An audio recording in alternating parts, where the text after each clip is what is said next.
Ladies and gentlemen,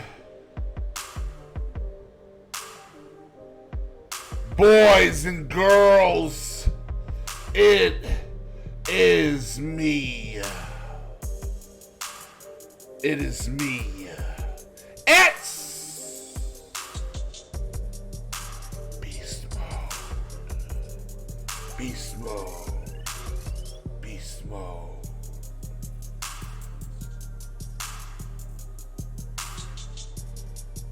Ladies and gentlemen, every single person who types during Beast Mode segment will receive one free pack of cards from Streamloots when Boston Chris gets here.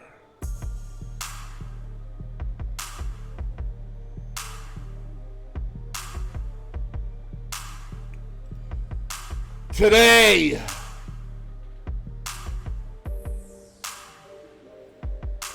oh my God, look at that arm.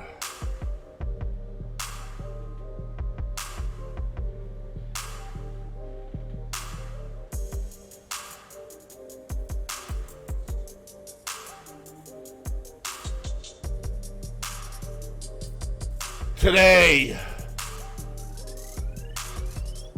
is Wednesday,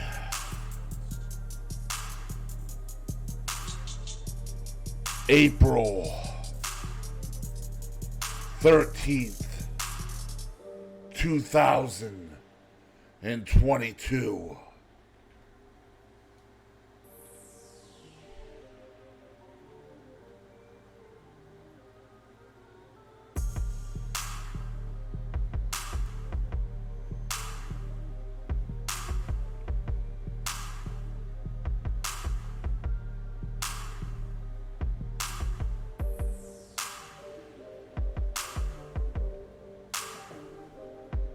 And unlike some people around here,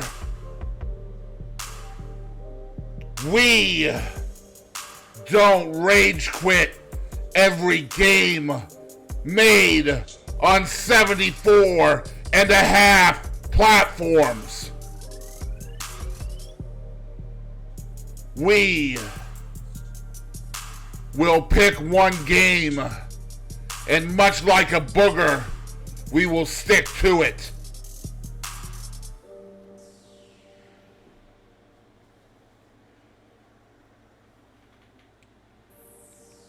Now, during today's date in history,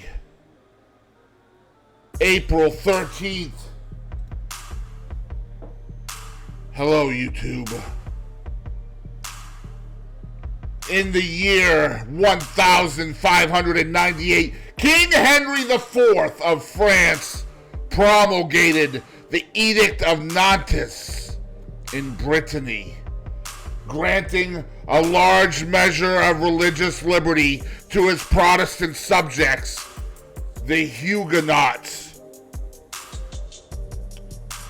I have a lot in common with King Henry IV because I too was once in Brittany. In 1640, Charles I, King of Great Britain and Ireland, convened the Short Parliament, the first to be summoned in 11 years. I also enjoyed short parliaments because Parliament Light 100s was too much tobacco.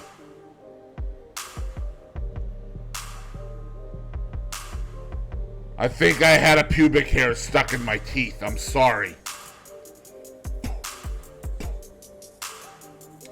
In 1742, George Frederick Handel's Messiah premiered in Dublin. It became the most frequently performed oratorio played at Christmas time until the 21st century, when Debbie Does Christmas premiered.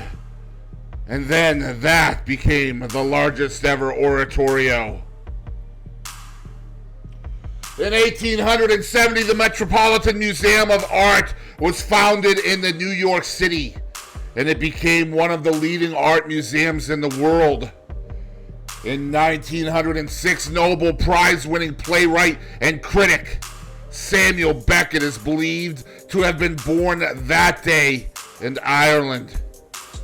In 1909, American short story writer and novelist Eudora Welty, whose work is mainly focused with great precision on the regional manners of people inhabiting a small Mississippi town that resembles her own birthplace and the Delta County, was born. Who the hell wore my glasses and why are they all sticky and I can't see out of them?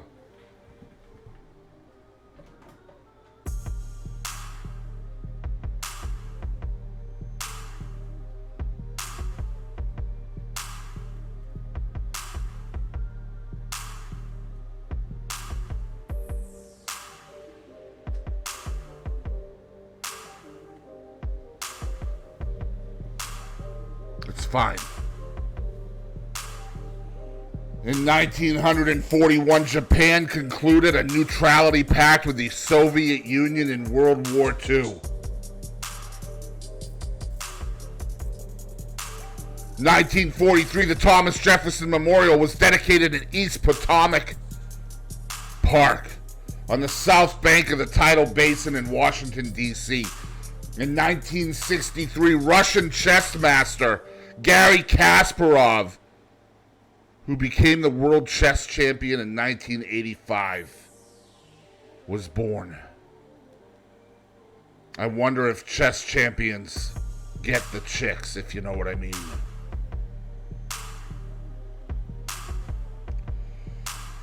In 1997, Tiger Woods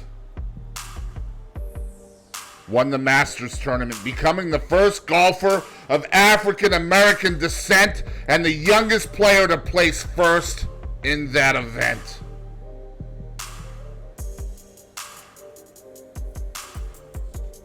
I have never been a master golfer, but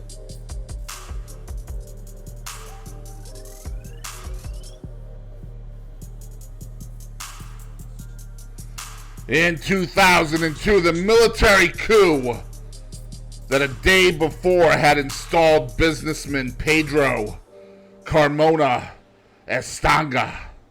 I'll say it again, slower.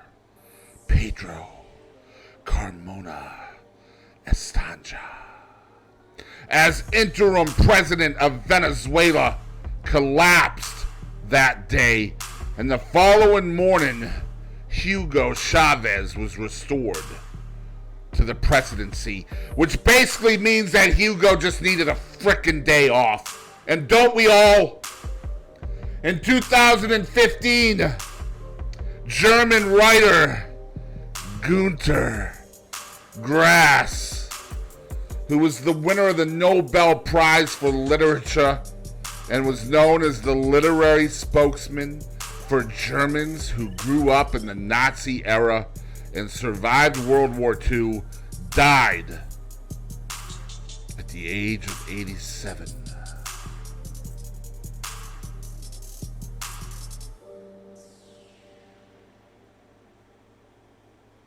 On this day in history, Thomas Jefferson was born in 1743. Butch Cassidy, the American outlaw, was born today in 1866.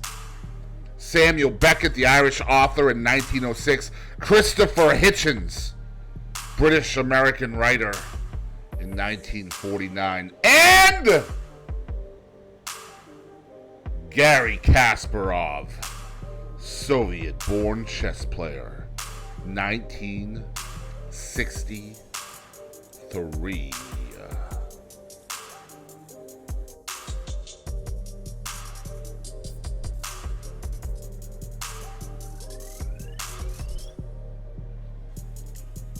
So, Now that we have talked about all of the stuff, or some of the stuff that has... Golly, the hair looks so good, guys. I gotta tell you, I turned myself on. Like the lights or a car, like with an ignition switch, you know what I'm saying? But anyway, we know what happened today, but do we know how to celebrate today? Because the past is the history, the future is the mystery, and the present is the gift. That's why we call it the present.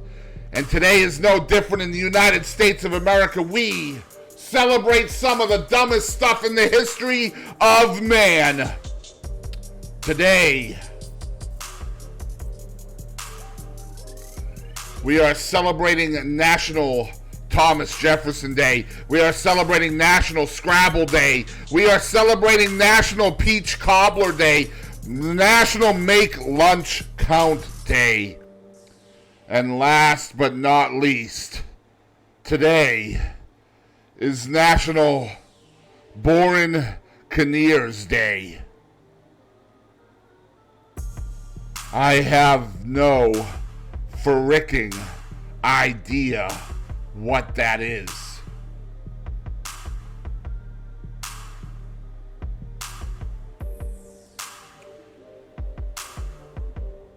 National Thomas Jefferson Day is each year on April 13th, and it honors the birth of the third president of the United States, who was born on this day in 1743. We already talked about that. National Scrabble Day is each year on April 13th, and it recognizes a game played around the world, originally called Lexico, and then crisscross words, Alfred Mosher Butts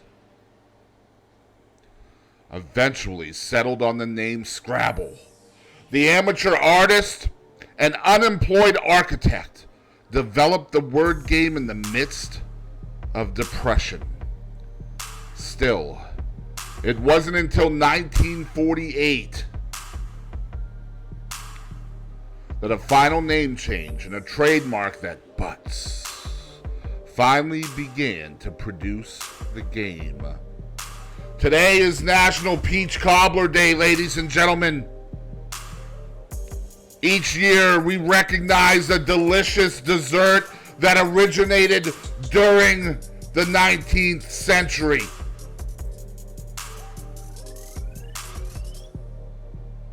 Unable to make traditional suet or suet puddings due to a lack of suitable ingredients and cooking equipment, the settlers instead covered a stewed filling with a layer of uncooked plain biscuits or dumplings.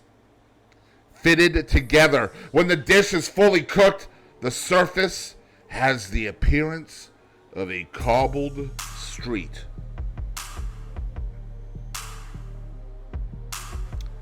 I know, you probably thought they got a cobbler and just beat him up with a peach and that's how it came to be.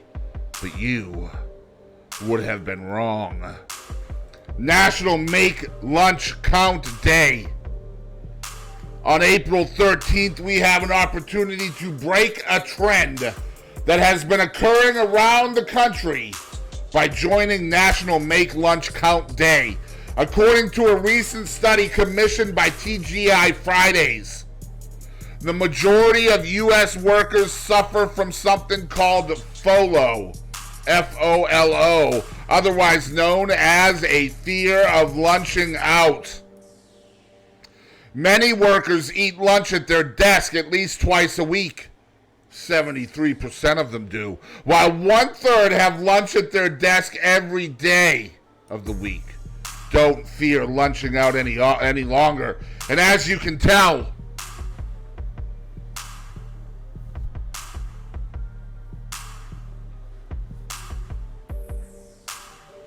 I have no trouble lunching anywhere. National Borin Kinnears Day. I'm going to spell that for you folks because I have no idea what this is. Borinqueneers. Borinqueneers. On April 13th, National Borinqueneers Day recognizes the sacrifices of the Puerto Rican Regiment of the Volunteer Infantry. Today, the regiment is designated the 65th Infantry Regiment of the United States Army. Congress first authorized the volunteer military presence in Puerto Rico the year after the island became a United States territory in 1899.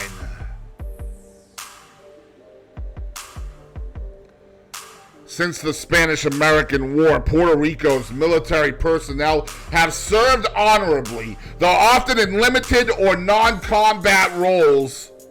At the end of World War II, the military demobilized. I will wait while you guys look up the word demobilized.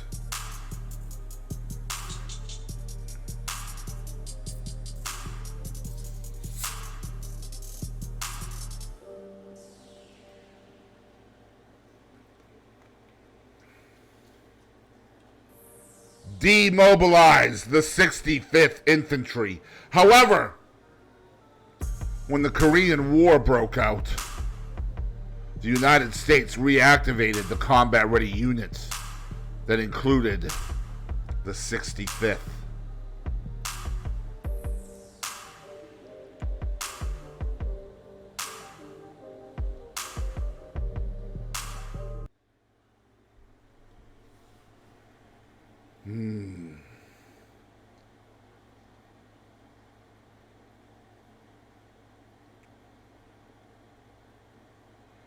I am pretty upset, ladies and gentlemen, because my Did You Know yesterday got muted on TikTok. Let me explain something to you, TikTok. You cannot control beast mode. You can only hope to contain me.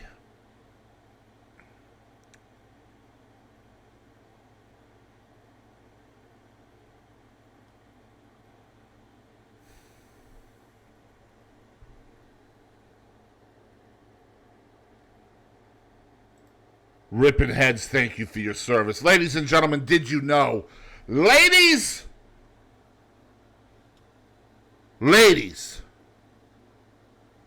and gentlemen,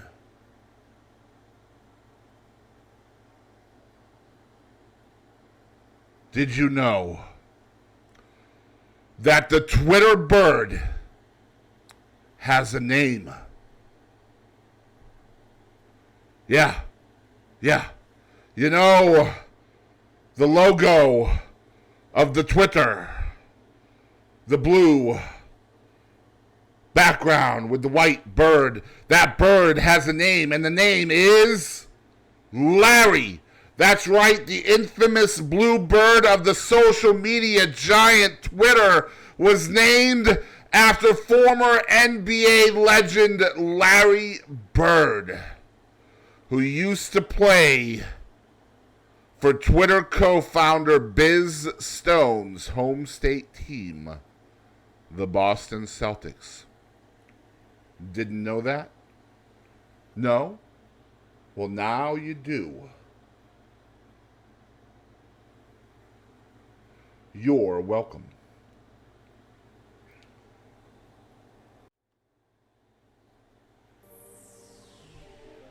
Every single day we are proud to be here on the Twitch. This is its Beast Mode number 6. And we are excited to feature a song of the day during this segment every single day. YouTube, if you're out there watching and you'd like to recommend a song for us to check out, comment down below. If you are on Twitch, Whisper me if you are on Discord. Slip into my DMs.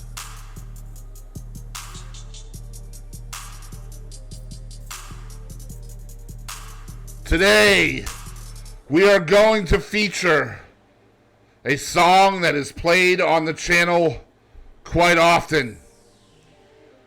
Every time I play it, people really like it. So we're going to play it again today. This song is called In Hell I'll Be in Good Company. This is the Dead South. Enjoy.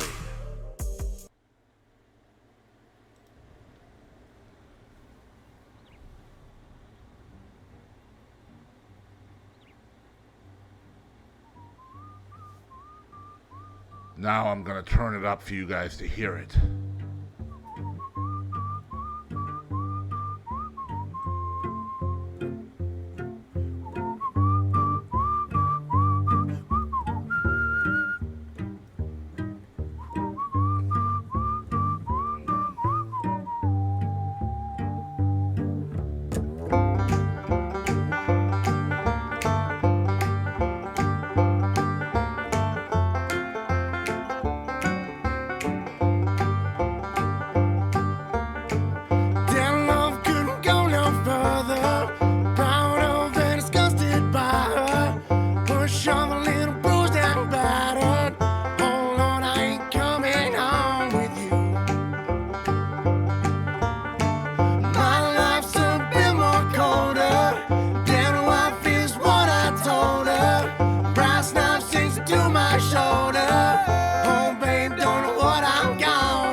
Raise your hand if you're dancing.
So the real question is,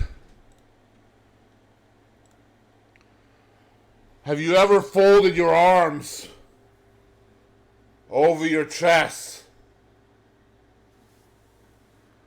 only to realize that you have the most perfect areolas ever designed? Because that just happened to me.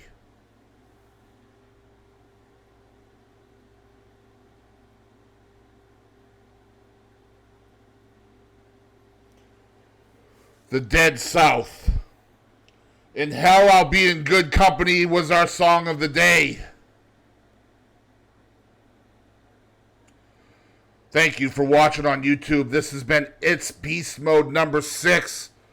Like, comment, subscribe. Ringy dingy.